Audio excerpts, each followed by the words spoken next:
अंग्रेजी भाषा के एक महान लेखक विलियम शेक्सपियर लिखते हैं कि नाम में क्या रखा है। अगर गुलाब को कुछ और कह देंगे तो उसकी खुशबू तो कम नहीं हो जाएगी।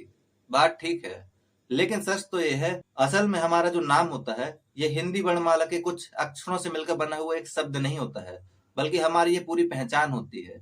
नाम को भी हम दो तरह से प्राप्त करते हैं। एक नाम वो होता है जो हमको जन्म के समय मिलता है, लेकिन सच तो यह है कि इस समय हम लोग ऐसी स्थिति में नहीं होते हैं कि अपने नाम का चुनाव कर पाए। दूसरा नाम जिसको हम पहचान के रूप में बनाते हैं, अपनी काबिलियत के दम पर, अपने कर्मों के दम पर, जिस नाम से हमको संसार जानता है वो कहलाता है हमारी पहचान। और इन सभी नामों के अलावा भी हमारे कई सारे नाम होते हैं।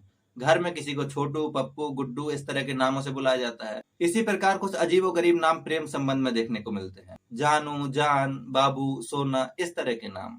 एक नाम वो होता है जिसका उपयोग हम हर तरह के डॉक्यूमेंट में करते हैं और जिस नाम से हम सारे एग्जाम में बैठते हैं या हमारी सारी आइडेंटिटी बनती है।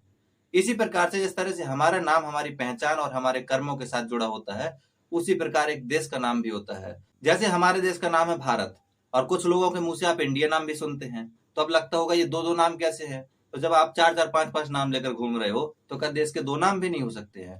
तो आइए आज जानने का प्रयास करेंगे कि आखिर हमारे देश का ये भारत और इंडिया नाम ये किस तरह से पड़ा, या शुरुआत से जानते हैं कि शुरुआत से नाम हमारे देश का ओरिजिनल था क्या, और धीरे धीरे समय के साथ किस प्रकार के चेंजेस होते रहे हैं। अगर हम बात करें महाकाव्यों की, तो महाकाव्य में कहा गया है कि हिमालय से लेकर समुद्र तक फैला हुआ विस्तृत क्षेत्र भारतवर्ष के नाम से जाना जाएगा, और यहाँ रहने वाले लोगों को भारतीय यानी भारत की संतान के नाम से जाना जाएगा।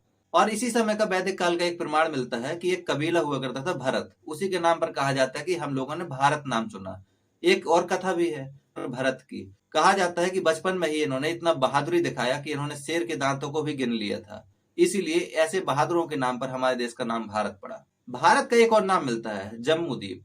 दरअसल जम्मू द्वीप इसलिए कहा जाता है क्योंकि यहाँ भारत के क्षेत्र में जामुन के वृक्षों की अधिकता थी, इसलिए हम लोग इसको जम्मू द्वीप के नाम से भी जानते हैं। और आप सुनते होंगे रामायण में आता है जम्बू द्वीपे भारतवर्षे। ये जम्बू द्वीप दरअसल इसीलिए कहा गया। इसके बाद मध्यकाल से पहले के टाइम में भारत में ईरानी लोगों का आगमन हुआ, और जो ईरानी लोग थे ये स्थल मार्ग के द्वारा भारत पर आए। सबसे पहले इनका सामना हुआ सिंधु नदी से, और चूंकि ये सा को हा बोला करते थे, इसलिए इन्होंने सिंधु को सिंधु न कहकर हिंदू कहने लगे। इसके बाद यूनानी लोग आए। यूनानी लोगों ने भारत को इंदे कहकर पुकारा। एक शब्द और मिलता है हिंद। हिंद शब्द दरअसल अरब के लोग कहते थे भारत को। जो अरबी लोग थे वो हमेशा हिंद कहकर उच्चारित करते थे भारत को। गाना सुना होगा ना, हम भारत के बासी, हम हिंद के बासी। फारसी या ईरानी भाषा का जो हिंदू शब्द था, मध्यकाल में जाकर यही शब्द बन जाता है हिंदुस्तान। और पूरे मध्यकाल में हम देखते हैं कि भारत को हिंदुस्तान के नाम से संबोधित किया जाता रहा है। लेकिन मध्यकाल के बाद जब भारत में अंग्रेजों का आगमन हो जाता है, तो अंग्रेज भारत को संबोधित करने के लिए जिस शब्द को चुनते हैं वह है इंडिया। जैसा कि हमने पहले बताया था कि जो यूनानी लोग थे उन्होंने भारत को इंदे कहकर संबोधित किया, और चूंकि जो ब्रिटिश लोग थे ये भी यूरोप से थे, इसलिए इन्होंने अपने ही क्षेत्र की एक भाषाओं को चुना। इंदे को ही इन्होंने इंडिया के रूप में कन्वर्ट कर दिया। इसलिए कहा जाता है कि जो इंडिया शब्द है ये दरअसल औपनिवेशिक विरासत की निशानी है, और जो भारत शब्द है ये हमारा मूल शब्द है, हमारे लोगों के लिए प्रयुक्त शब्द है। जब हम भारत कहते हैं तो हमारा मतलब उस अखंड भूखंड से होता है जिसके अंतर्गत आज का पाकिस्तान, नेपाल, भूटान, बांग्लादेश ये सब कुछ सम्मिलित होता है। लेकिन जब हम इंडिया कहते हैं तो इंडिया में कहीं ना कहीं एक औपनिवेशिक विरासत की बू शामिल होती है। लेकिन जब संविधान सभा में ये प्रश्न आया कि भारत को किस नाम से संबोधित करना चाहिए, तो संविधान सभा में जो लोग पुराने ख्यालात के थे, या फिर ये कहिए कि जो अपनी विरासत को बचाए रखना चाहते थे, उन्होंने इस अखंड भूखंड के लिए जिस शब्द का चयन किया वह था भारत। लेकिन एक प्रश्न ये भी उठा कि अब हमको पूरी दुनिया के साथ आगे बढ़ना है, तो हमको इस शब्द को अनदेखी नहीं करनी चाहिए जिस नाम से हमको पूरी दुनिया जानती है। इसलिए हमने साथ में संविधान के आर्टिकल 1 में लिखा भारत अर्थात India, Bharat that is India, यानी भारत जो कि इंडिया है।